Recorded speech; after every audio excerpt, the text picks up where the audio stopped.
mu mutima, kuko unsigaye nkunda Kristo. Icyatumye apfa yazize njyewe, nabuzwa n'iki kujya mukunda?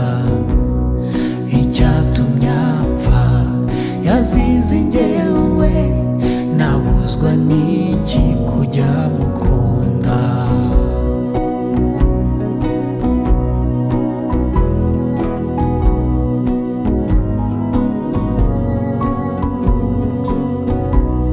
Njye ndi umukristo umva ubwo buntu, narakijijwe nkurwa mu byaha. Njye ndi umukristo naho naterwa n'ibyago mpaba no ku rugamba. Njye ndi umukristo ndi umutabazi, mu ntambara ndasana n'ibyaha. Mfite umugaba n'umwami Yesu, nituba hamwe nzahoranesha.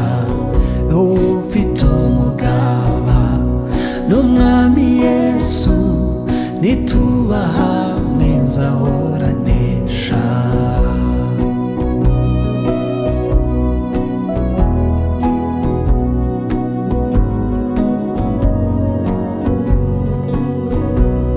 Njye ndi umukristo ndi umwimukira, ndakomeje mu rugendo rwanjye.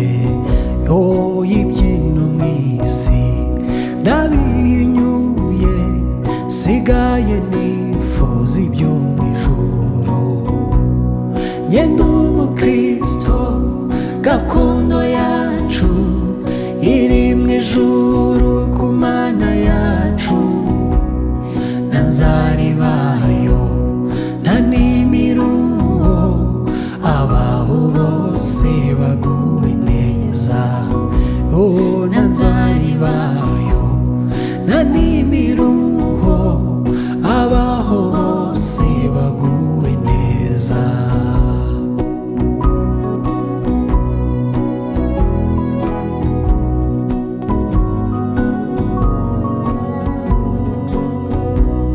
Njye ndi umukristo, icyo ni ikintu gihumuriza umutima wanjye.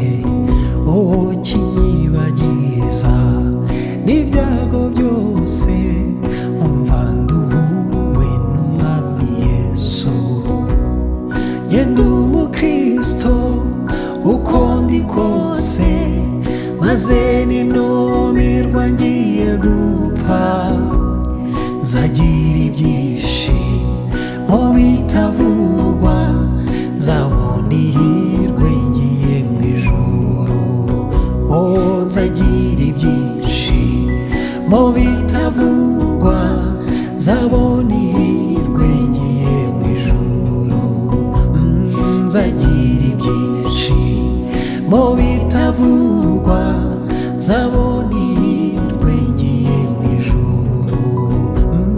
Nzagira ibyishimo bitavugwa, nzabona ihirwe ngiye mu ijuru.